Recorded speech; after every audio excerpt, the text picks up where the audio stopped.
Today I'm joined by Patrick van Balkom.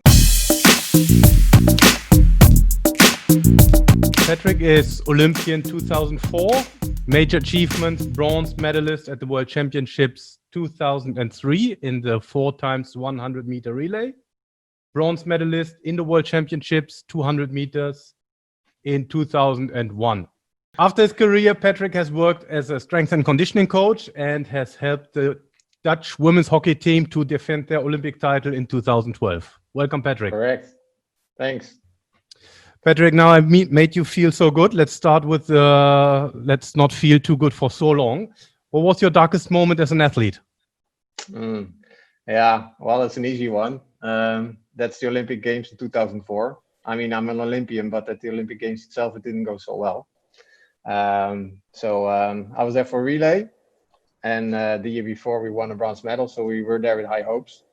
But at the exchange, actually, my exchange, 3-4, it went wrong. So we dropped the stick, and we didn't finish. So that was quite a dark moment. Okay, how did you recover from that moment? It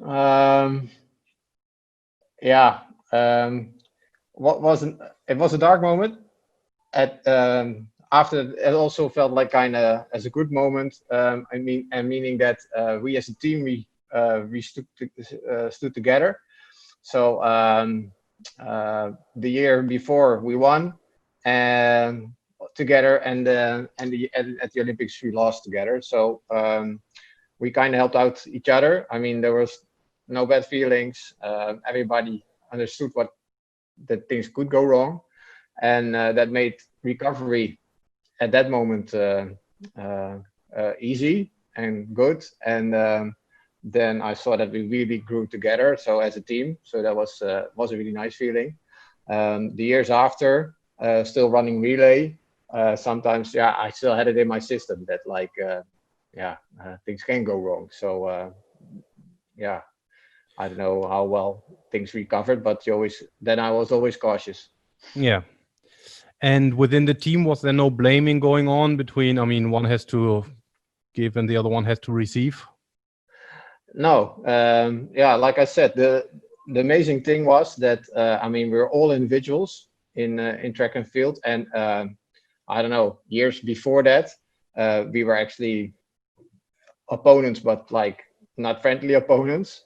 And at one point we said, okay, we're going to do this. We're going to get together as a team, and we're going to try to win a medal, and because that's our chance. And at that moment we saw that we were teammates and even friends. And no bad feelings. Like I said, everybody knew that things could go wrong, and no finger pointing. No, that was all good. Yeah. Okay, cool. What was the best moment? I won 2 medals at World Champs. I think they're both nice moments, best moments. They're both different. I mean, one was individual. I'm the only individual sprinter that won a medal at the World Champ, actually, in the Netherlands. And so that's really special. But the other one with the team was also special because, then you celebrate together. And like I said, it was just the whole journey towards that medal was just really amazing, really nice.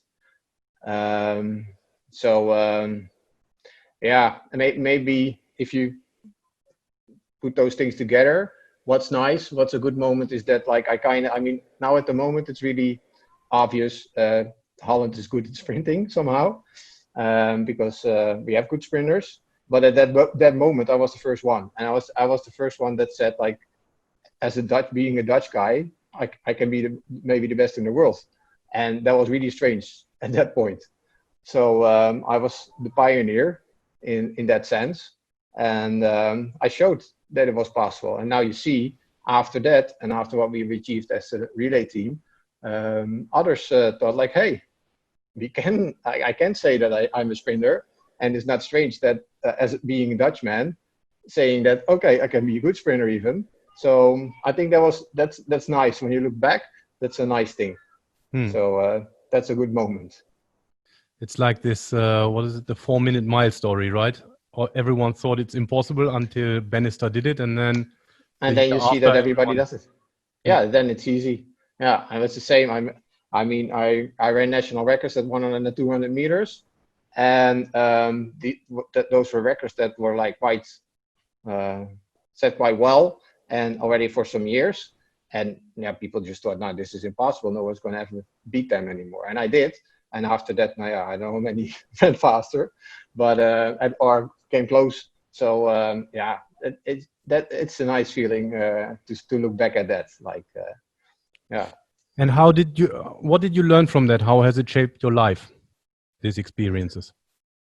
Oh yeah, the biggest thing, what I always say to people and what I will say to my kids is like that if you work hard and you believe, um, you can reach so much in your life. I mean, now obviously I had talent, but I never see myself as one of the biggest talents around. But I worked hard. I did the things that I had to do, I think. Um, with the facilities that we had at that time. And yeah, that's just what I learned. Like the whole mindset and yeah, the hard work, what it brings you, and that can happen for so many people.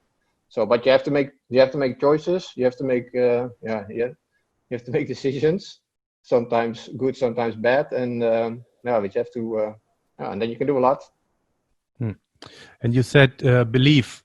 How many people believed in you? So you believed in yourself, and how many people I believed in don't know. I don't know. Not that many, I think. you? What I know, what may be a nice story. Um, when I was young, I wanted to be sponsored by Nike, and I wrote a letter to Nike. I don't know what. I don't know my age. Like somewhere junior. I was junior in athletics, and I wrote a letter and saying I would be the best sprinter in the Netherlands. Now, and a couple of years ago, I spoke to my account manager then, who received that letter, and he said like, yeah, he got so many letters always, but just this one, somehow he saw that, or he believed that this, I don't know, this young guy, some from the south of Holland, this could be true. Hmm. And yeah, that's I mean, what was the question again? How many people believed in you? So you Yeah, believed no, in yeah, yourself? I believed in myself, and he believed in me. So and then I had a coach. My first coach really believed in me. So I think that was the right start. And then as soon as I started uh, achieving things, maybe more people believed in me. But still, like I said, it was difficult. I was a pioneer, so I still know if I see newspapers and I see the heading, like yeah, that's like I dare to say things that others didn't dare to say. And in the Netherlands, it's really, I mean, yeah, Netherlands are a bit like, okay, just act normal, and that's like good enough. But I always said that I could be the best, that I would be the best, and somehow people started believing that, even before I was the best in the Netherlands, or yeah, two times third in the world. But somehow people, yeah, I don't know, believe me. Yeah, probably because I think you have people that just say it to say it, and I really believed in it myself. Hmm. And I think that's the difference, and that people could feel. Hmm. Okay, cool. So if you could go back in time, 10, 15, maybe 20 years, what advice would you give a younger Patrick? Yeah, I was thinking about that. I think um, the biggest advice I would give now, and but that's not just that doesn't have anything, no, not just everything to do with sports, but also in regular life, is enjoy the moments, because I'm a person that always thinks 10 steps ahead, and I never enjoyed the moments. And now I have to look back at things. People are telling me, oh, but it was really great what you achieved. And then I started thinking a couple of years ago, like, oh yeah, maybe it was. The stories that I tell now. At that moment, I didn't really realize what I was doing, or how good it was. Or I mean, after the finish, I already started thinking about the next race. Hmm. And I think, I mean, that's a good quality, but it's also nice sometimes just to be in the moment and enjoy it. Yeah, to appreciate it yourself actually, because yeah, I started appreciating what I did through others.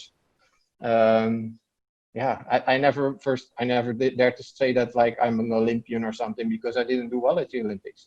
But now I feel like actually it was, yeah, I achieved something going to the Olympics, but yeah, like I said, it always has been a thing like I didn't achieve anything at the Olympics, but still, I mean, yeah, saying like, okay, I achieved that is quite a thing. So, but it's always looking back, and so appreciate the moments when they're there. Celebrate. Okay, cool. I've taken a note here. I'm interested in your answer. So in 2004, I think you moved to Czech Republic, right? To live with your girl. 2005. Okay. Yeah. Yeah. So you moved to Czech Republic to live with your girlfriend. So considering she's now your wife, it was a good decision. In retrospect, was it also a good decision from the athletic point of view? To be honest, I'm not sure. I think the decision it was a decision. It had multiple things that influenced the decision. So first of all, in 2005 we didn't qualify for the World Champs, and funding would stop. So I wouldn't have any funding anymore, and at that moment the decision was a bit easier to go to the Czech Republic because there I would have facilities. I was still training there also. I would have facilities because I was a part of I was running for a club there, and I wanted to be with my now wife, then girlfriend. So I think it was at that moment it was the decision I had to make. And you never know. Like, I mean, you make so many decisions during your career, and that goes back to like doing one rep more in a weight session, right? What does it add? Like, you don't know. Or one 100 meter in a training session, more or less. Yeah, you never know. So, and this decision, I don't know if it was a good one or a bad one. At that moment, it was the right one, and I don't regret it. So I think it was a good one. That funny was that I spoke with my Dutch coach about it at that moment, and he wasn't the happiest that I would go. But he also said like if you have talent, actually it wouldn't really matter where you train, right?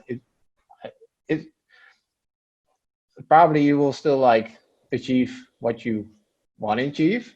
Or a coach has to do really bad, right? I mean, you can break someone, but it's if you have the talent, like and there they had good coaches, then it should be okay. So it was at the end of my career. I still ran for 2 years then, you never know. Okay, cool. What are the habits that make you a successful athlete or person? Being consistent. Making choices, hard ones also sometimes. I always told you that when I was young, I didn't go for parties, and because of Sunday morning I had to be at training, and my friends did, and those were the friends that said after, I was just as good as Patrick, so I could have done the same. I could have achieved the same, but they couldn't because they didn't. They didn't make those choices. And I think that made a difference. But it's choices in everything. It's choices in what you eat, in how you live, what you do, choosing the right coach. I also, when I was young, the first coach was a really good growth coach, and he taught me a lot of things mentally. But at one point, I found out, I thought like, I need someone with more technical knowledge. And so I need to go. So as a young guy, I had to tell that coach that I was not going to train with him anymore. So that was quite difficult. But these things I had to do, and I did. So I think that those things make the difference. But it's for me it was normal. Like I said, to others, it's more difficult. But yeah, that's this somehow also a talent that you need to have, that you make these decisions that the viewers find, and that means that social life is also on hold sometimes, and that you can't go to birthdays or or you can't drink or all these things you have to decide. So yeah. Okay. A question, in that context, listening to the people who trained with you in the past, you seem to be very good in knowing yourself. What that means is leading up to important competitions. They said you were always training at low intensities or chilling or, appeared a little bit like not caring very much, but then you ran a personal best on the weekend or something like that. Is Yeah. that something you felt that you needed to take it a bit easier, or how can you explain that? I I think I felt it, but it was also really like influenced by the coaches I had, who also believed in that. So in that, I found the right match. The first coach, like I said, my first coach was really good, like getting me mentally ready, and being mentally ready for a competition means that you have to be well rested, but otherwise you can't achieve what you want to achieve. And I really believe in that, and that's also what I try to teach all when I was strength and conditioning coach for the Olympic Committee. That's what I try to teach everyone, and it's really difficult. I notice because everyone wants to kind of feel still the day before they want to feel that they're in shape, but then it's too late. So I didn't need that. So the week or 2 weeks before I could relax, because I think the difference is like I really believed in what I did, and the training I did was good, and that it was good enough. So at one point you can't do anything anymore. You're at a certain level, and then you accept that, and that you're good enough, and then you just relax and you go to the competition, or the last 2 weeks to the competition, and the only thing what you have to do is rest and get mentally ready. And mentally ready you can only do when you're well rested. So that's what I did indeed. And I remember before the Olympics 2004, I wasn't in the best of shapes, and we had 5 guys going for 4 spots in the relay team, and the coach was really in doubt if he wanted to put me in a relay, yes or no. And I think just the last couple of days before he decided like that it would be me, because I grew so well in the last training camp. It was really amazing. I mean, no one expected that suddenly I ran those times, or I was in my best shape. But that was just what I could do, and that's what my first coach taught me. There's like 2 moments a year maybe that you have to be at your best, and that's the final of a championship. Not even the semi-final, not even the quarterfinal. Those races are just to get into the final. So don't show yourself in those races yet. Try to take it as easy as possible, so you're ready and rested for the final. And that's why you have to show it. So that's what he taught me, and that's what I believed in. So yeah, and then at those moments you can get it out of yourself. But mentally, I could do these things. I mean, like I said, I never felt I was the biggest talent ever. Maybe physically, but mentally I could do a lot of things, and I still notice it now. Like if someone challenges me or pushes me, says, if you say that I can't do something, then watch me, then I'm really going to go for it. So somehow I have that in me. But there has to be a coach that pushes the right button, otherwise it's never going to come out. Okay, cool. How was your morning routine as an athlete? As an athlete, like I said, I always stuck like really to the things I thought I believed in. So my morning, my breakfast would always be the same, and then normally I would train in the mornings. So I think a good example is training camp. How we did training camps, every day was the same, and then breakfast, training, after training, eat again, and then sleep, which also a lot of people found difficult. But I slept after training again to recover, and rather than lying in the sun next to the pool getting tanned, I went to bed, and then getting ready for second training again, and then eat and relax in the evening. So I mean, it was a simple routine, but yeah, if I believe in that, then wouldn't change it. So that's what I didn't. So, for example, if you eat the same breakfast every day, what would you say to people who say that's too boring? Yeah, change it if you want, but yeah, but I right. Then we're going back to making decisions. Yeah, if someone, the person that helped me with my nutritional ways, he made a program for me, and I did that. So because I believed in what he said, I believed in what we did. So yeah, so that's what I did. And yeah, if like I said, that goes back to like some people want other things or want things differently, and then do that. But I didn't believe that would bring me the results that I would that I wanted. So yeah. Yeah, so it was all focused towards that end result. Yeah. Yeah. Okay, cool. We touched on that. How do you prepare for important moments? Yeah, like I said, mentally, get well rested, and yeah, focus on what you have to do. Like the most important thing was that I felt good in training, and the things we did. I was lucky with the coaches I had, and I mean I understood the everything myself as well, because I studied physical education and I learned a lot. I watched a lot of videos, so I was always self-taught in that. But still, yeah, it went hand in hand with the coach. And then yeah, then you're mentally you're ready. But what I want to say, yeah, the funny thing is, like I'm talking about focus, but I found out there was one competition, 1999 World Champs Sevilla, and I ran a really good quarterfinal, I think it was, or I don't know, first round, and then I went to the next round, and I was in one of the hardest round heats, so with like a lot of good runners, and then somewhere, and it was my first world champs. Somewhere inside of me, some voice said like, "Okay, now you have to do, you have to prepare, you have to be quiet, you have to focus, you have to, I don't know, play the hardest metal music, or I don't know what you have. You have to play because this is your moment." So before that race in warm up, I was really quiet, and I was really focused. As people say, you have to focus.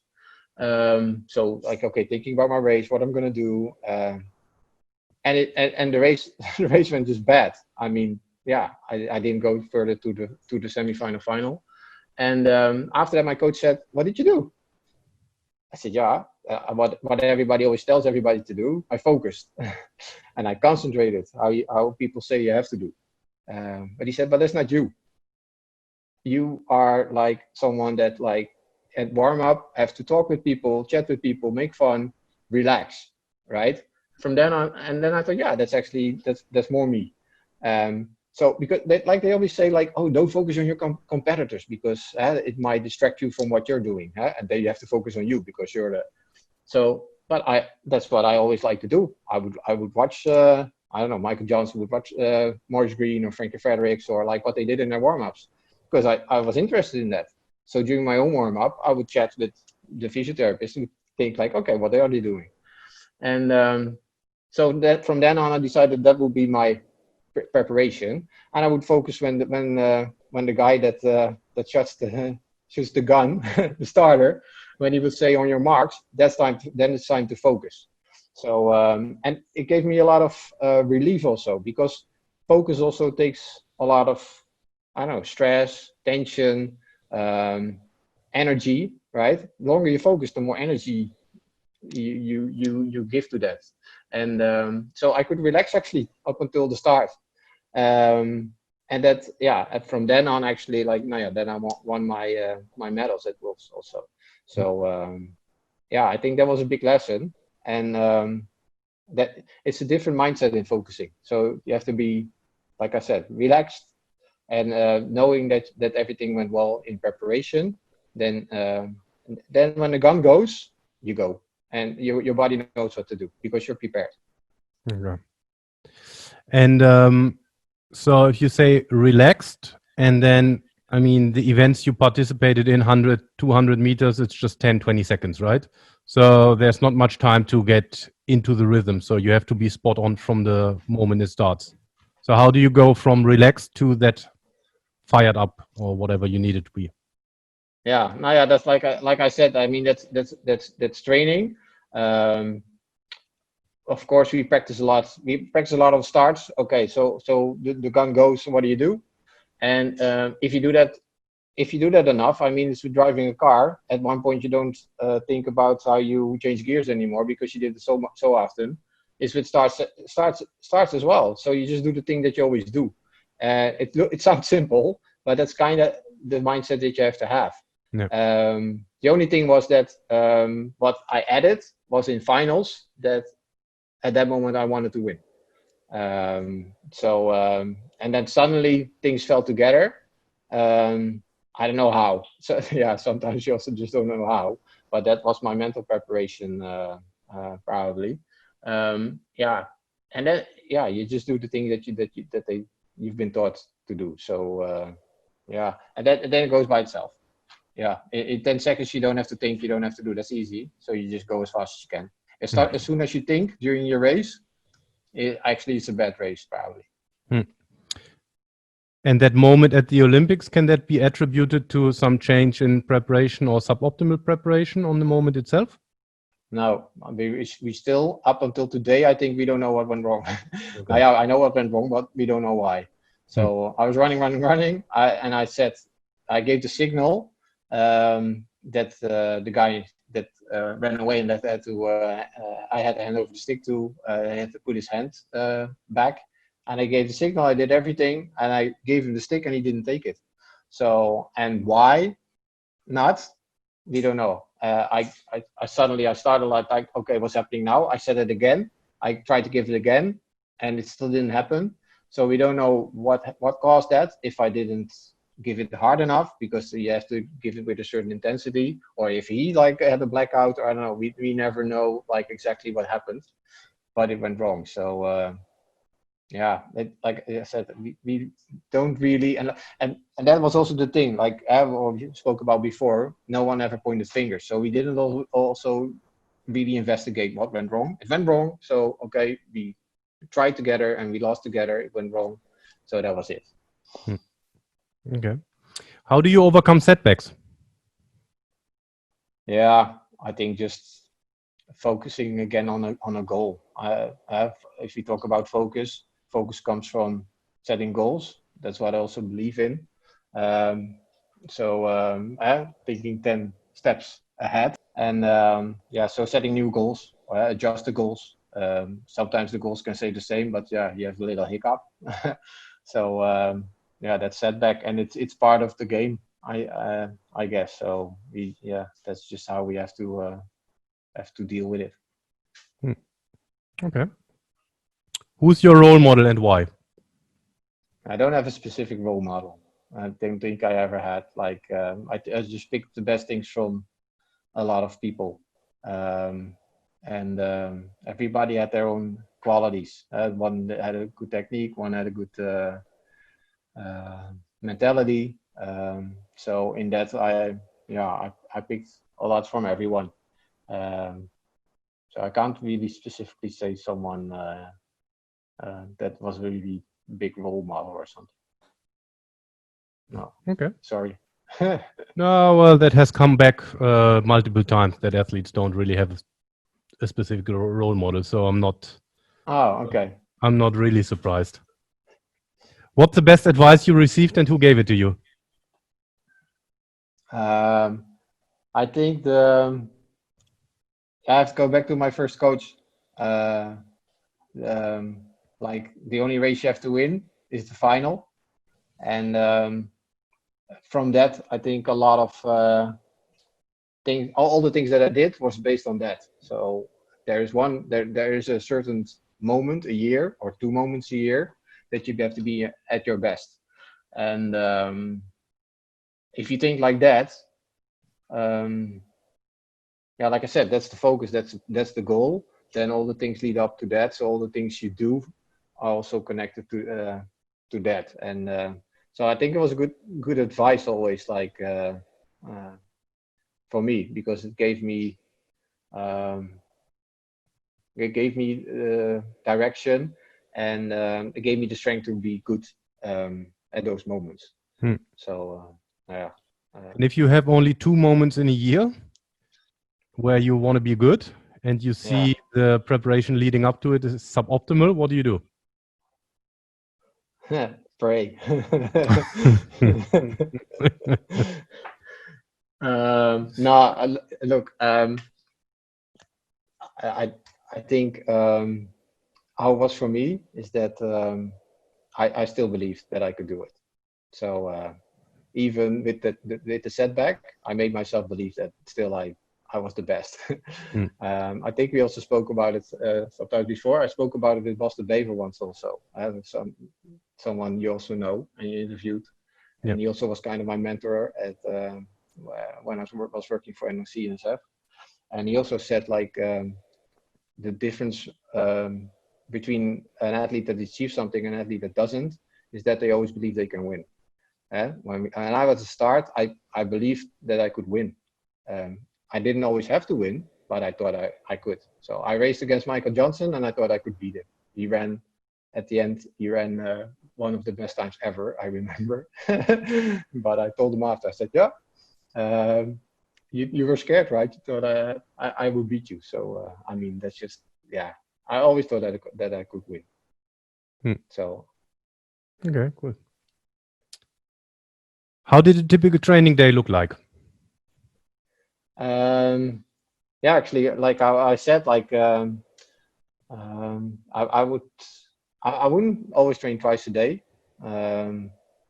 Although that could be a training could be recovery, so you could count it as training. But preferably, I did strength in the morning, and then in the evening I ran, usually at the club or sometimes by myself with my coach. And that was easy. And in between, relax as much as possible. I always saw that that sports or training is work, and rest is a part of it. So I also didn't do anything next to it or something. I didn't work. I didn't study, or because that took me off my focus, and it wouldn't help me, I thought. So I tried to relax as much as possible actually in between.